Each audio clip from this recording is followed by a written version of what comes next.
நம்ம குடும்ப உறவுகளை இழந்ததுனால சொல்ல முடியாத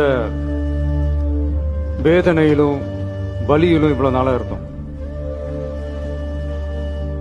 அப்படிப்பட்ட அந்த சூழல்ல நம்ம சொந்தங்களின் மனம் பட்டு இருக்க வேண்டியது நம்மளுடைய கடமை. அதனாலதான் அவங்களோட சேர்ந்து அமைதி காத்து வந்தோம். ஆனா இப்படி அமைதி காத்து வந்த நேரத்துல நம்மளை பத்தி